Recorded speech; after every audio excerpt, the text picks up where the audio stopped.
Hey everybody, my name is Atli and I'm the director of Merry Krampus.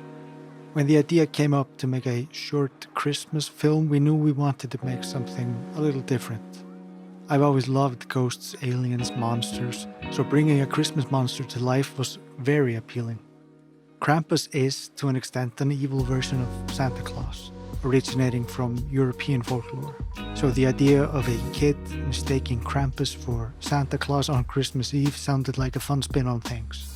The gear we used was relatively simple. We had the Sony a7S III with a 35 Rokinon cine lens on a ZHIYUN Crane 2S and the Pro kit with the ZHIYUN Crane.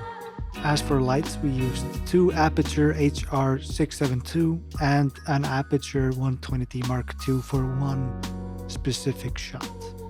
And that's basically it, that's the gear. And for the crew, I kept it to a bare minimum. I'm directing and shooting. We have an assistant director, production sound mixer, grip/gaffer, and the behind-the-scenes cameraman. And he used the A7 III with the Weeble S for half his shots.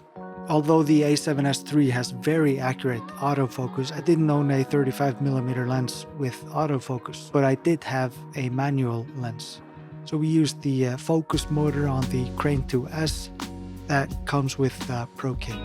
The follow focus worked great, no latency and a very easy setup. Even though the HR672 lights are pretty old, I still use them a ton. They're light, simple, and run for hours on battery. We were mainly lighting through the windows and we just moved the lights around the house to fit our needs.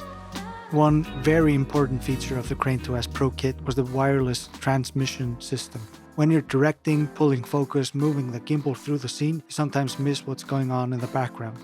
Then it's handy to send the footage straight from the camera to a big iPad that our assistant director was viewing at all times. He carefully views the frame for all kinds of goofs, reflections and stuff, so I can basically just focus on framing and directing.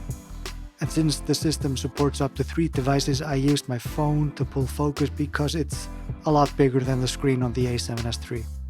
Regarding the camera movement, I am a real sucker for gimbals because they work fast and get all kinds of shots in a relatively quick manner. I've seen people use gimbals for really extreme stuff, but what I personally find best in a cinematic setting is to lean towards minimalistic movements. Push in, push out, follow the movement. I really don't want to distract the story. I want to let the camera movement enhance the story. When you've mounted the follow focus system, wireless transmitter, a pretty beefy and heavy lens, and all kinds of things to the gimbal, it gets a little heavy after hours of use. So my solution was to mount the sling grip handle on the side and shift the gimbal weight between my hands. It looks kind of weird, but it really helps for long periods with no breaks. The actors had both very hard jobs. Our young actor, Baldur, in his first role, had to deal with a lot of new stuff all at once.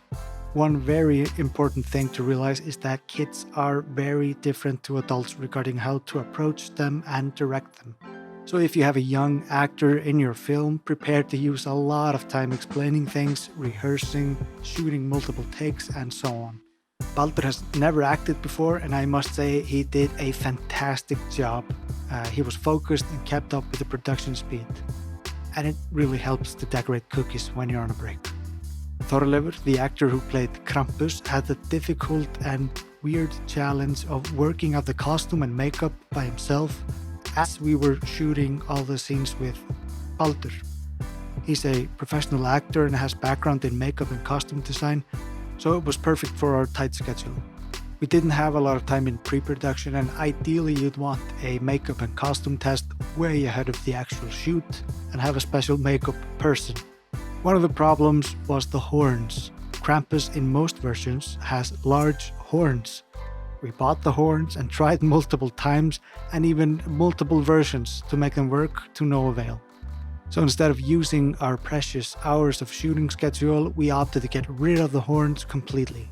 Sorry for all you Krampus purists out there. Regarding makeup, we bought a latex nose, spirit gum, large black lenses, monster teeth, gray hair, and some wax, liquid latex, and makeup. A lot of stuff. The costume was very heavy and hard to work in, and the makeup was really uncomfortable. So we carefully planned to shoot all the scenes with a young actor first and then focus on Krampus. Not having to set up a dolly track or adjusting a tripod really helped as well. Just grab the gimbal and shoot.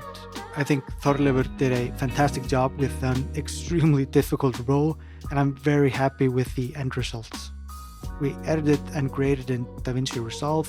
I've been using it for the last 2 years and really love it. To make the grade more dynamic, I use masks a lot and track them to the movement.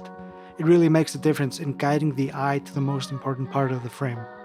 After Effects was used to clean up and change a few frames. A little more advanced technique is the way I cleaned up the Krampus makeup. Sometimes the seams on the nose were visible, so I tracked his face with a new power mesh feature in Mocha Pro. That way I could paint out a lot of the imperfections and make it seamless. The most important thing in a suspenseful film is the music and sound. Our composer, the very talented Einar Tryggvason, scored the film in record time. If you view the film without the score, you really hear how much of the suspense is missing.